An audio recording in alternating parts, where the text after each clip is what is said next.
Welcome back, my correct people. My people, I hope you guys have noticed what have been happening since 2 days now.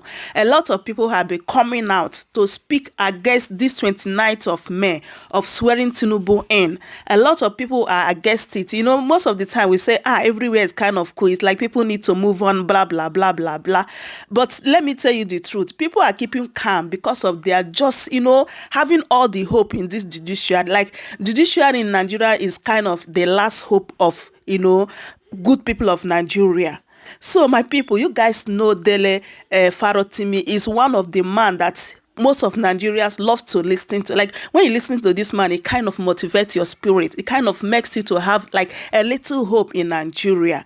My people, in this interview, he really said a lot of things, like everything that happened in the 2023 presidential election. And he answered this question that most of Nigerians, have in their mind, that what will happen if Tinubu eventually sworn in? And most people are saying that if that happened, which means this is the end of the matter, like this is the end of it. So today, he's here to answer that question. So my people, this is a must watch. I want you guys to relax and listen to him, okay? And if today is your first time, please don't forget to subscribe to my channel, like this video, share it as well. So guys, let's go ahead and listen to him and hear what he have to say.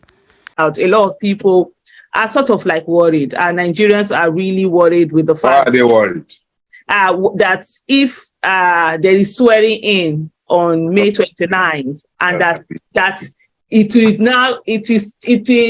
the person sworn in, the president-elect we have right now, we use that to his advantage. So that's part of the worries. Let me allow you to take that on from there.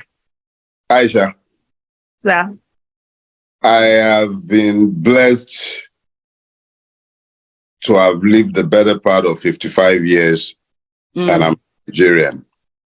And I have never been more hopeful about the liberation of Nigeria than I am at this moment in my life.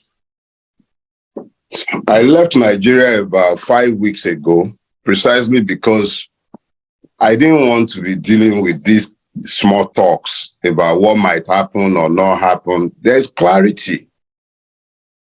Everything evil about Nigeria has coalesced into the person of one man.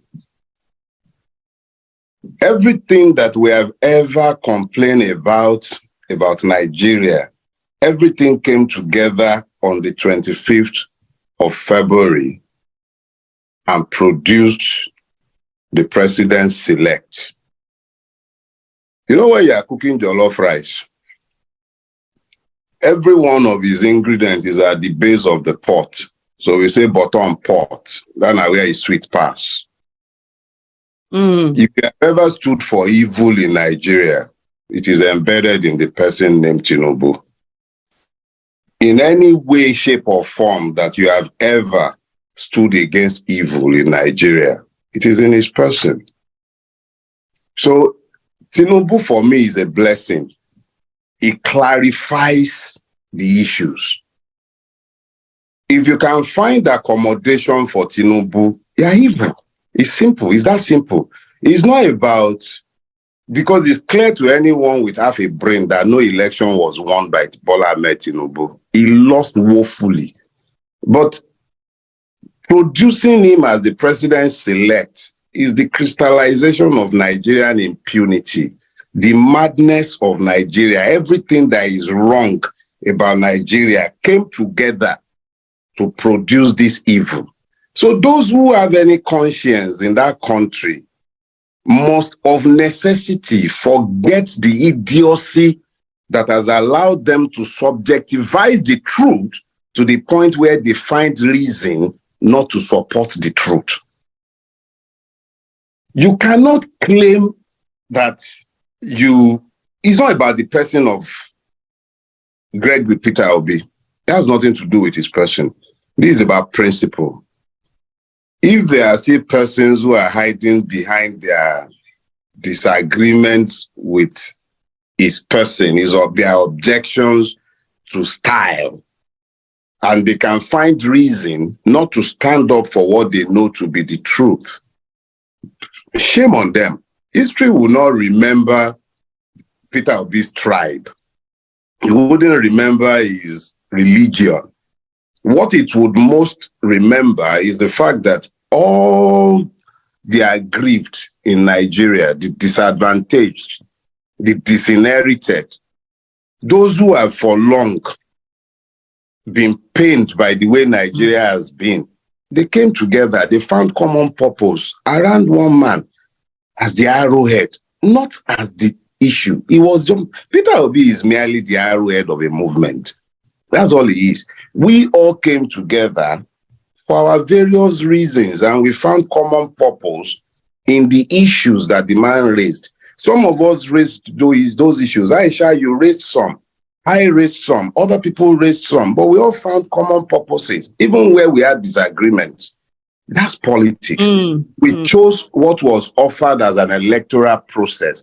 We staked our reputations behind a faith that the electoral process would be worthy of support. A law was passed. We stood behind that law. That man that is completely bereft of integrity or honor that you call Yakubu or whatever he is, the INEC fraudster. And I say that standing here, hoping and praying he will sue me, please. He's a fraudster. That man assured all of us and the entire world that we would have elections predicated on electronic transmission of results. Beavers, IRES, billions were voted. And then the man, look, let me just put it this way. I don't know by what, there were two choices when this happened. We could have gone on the street and started making noise, offered them the opportunity to kill as they had always killed, and then we would have all been talking about normalizing the situation. We'll be talking about peace. Those of us that they would have picked up, they would have picked up. Then they will be talking about free this and free that. Then we'll be talking inauguration. And then there would be normalcy, and Nigerians, as usual, would have moved on. But we knew that that was what they would have loved. See what we done. We did not cause any fight. See all of us, peace-loving. We stand for peace, but it is not at the expense of truth. Bola Ahmed Tinubu did not win any election. There is no person known as Bola Ahmed Tinubu. There is a chimera, somebody who is lying, some figment of somebody's imagination somewhere, who has named himself Bola Ahmed Tinubu, around whom all the evil men in our country have coalesced. They are the ones who might believe that there is something they can win. They've won nothing. When the day comes, we'll see what will happen. Now, they never break. Maybe they say your president selects. I don't know what day they say they are doing whatever they are doing. Let the court tell us how this wuru to the answer will stand. It's always good now. Let the court dance naked in the marketplace. You remember now? Sorry, say I just a talk go. You know, I don't bottle up too many things. No, go ahead. Go ahead, bros. Over go 1 ahead. month. Look at it this way. When NSAS happened and they murdered all the people they murdered, and we came into the public space and spoke about how the system had massacred people. And they said we were lying. They said they were all lies. They even had people come into the public space to claim that we were lying. And then they set up the panel, and we followed them to the panel. Each and every member of the panel was nominated by the government. Each and every one of them. Nigerians like me and you, with each and every one of our many peccadillos. It included a retired DIG. A judge, a retired judge, sat at the head of that panel. I believe 2 of the members of that panel have gone on to become judges in Lagos State today. So these were average Nigerians like me and you, with all of the many peccadillos of the Nigerians. But they sat together and they came to a unanimous decision because evidence that were placed in the public domain and before the courts were way too weighty to be discounted. This is more or less the same situation on a bigger scale. We are back before a system that we do not necessarily trust. I am a member of Ramimba. Before we went to the tribunal, we were against the tribunal. We stood outside the tribunal carrying banner, protesting against the tribunal. And then we decided, you know what? Let's use their tribunal to unmask them in the public space. So we went before the tribunal and we brought evidence into the public space that the government would have preferred were not placed in the public space and that would never have found its way into the public space if we had abandoned that process. We were not going before the tribunal in any hope of justice, but we were determined to use the system to unrobe the Nigerian state. So we used the system. Because we went before the tribunal, we could show all the evidence we had, and the public could also see it. And at the end of the process, unanimous, not one dissenting vote, the tribunal voted that as a fact, there was a massacre. As a fact, the Lagos state government can say anything it cares to say. That's political. I don't expect Jide Sanwo-Olu to come out and say, yes, I facilitated a massacre. I don't expect the Nigerian army to say, yes, we were the murderers. But the tribunal, made up of men and women, nominated by the government, only nominated by the government, found that there was one. So I would say that the situation we are in now, why it's not exactly the same, is analogous to it. Because now, we're before a tribunal. I do not have any trust whatsoever, and I repeat myself, let me not be ambiguous. I have zero trust in the Nigerian judiciary. I believe that judiciary is essentially a brothel. It is no different from a brothel. I believe that our CJN is either completely corrupt or irredeemably incompetent. Those are my beliefs. I have said this before, over a year ago, before Peter Obi or his election came to be, before anybody would start talking about the politicization of my comment. It has nothing to do with Peter Obi's comments. If anybody has the time, let them go to my Arise interview in June last year, when he was appointed the acting CJN. I was categorical in remarking that the man is either incredibly incompetent or unbelievably corrupt. And I stated the basis of my belief.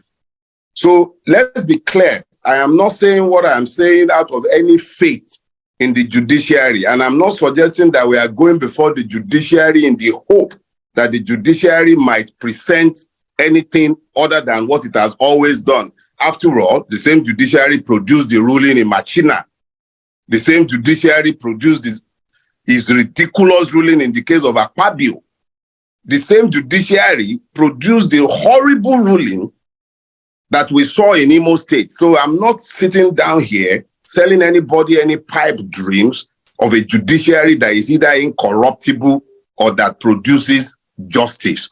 But that process serves to educate our people about what we are up against. There is a clear line that has been drawn. This is a battle between good and evil. It is a battle between whether Nigeria is going to go into the future or whether it is locked into a cycle of self-destruction. Because I cannot for the life of me understand how any country that is desirous of going into the future can be yoked to the career criminal that they have produced as president-elect against the expressed will of the people. If he had won an election, that would be different. If he had won an election, it would simply mean that is the ugliness and beauty of democracy. We would have had to accept it. But Bola Ahmed Tinubu, whatever his true name might be, did not win any election. He is attempting to steal one. And it is the duty of everybody who has a conscience, and who is truly, truly desirous of a Nigeria worthy of being bequeathed to our children, we have a duty to oppose this. My correct people, I hope you guys had everything that he said. There is still hope in this nation. There is still hope in this Nigeria. We should not give up. We should keep the hope alive. We should keep fighting until we reclaim our mandate. My people, this is the end of this video. Please, if you are new here, don't forget to subscribe to my channel, like this video, share it. I will see you guys in my next update. Bye bye for now. Bye.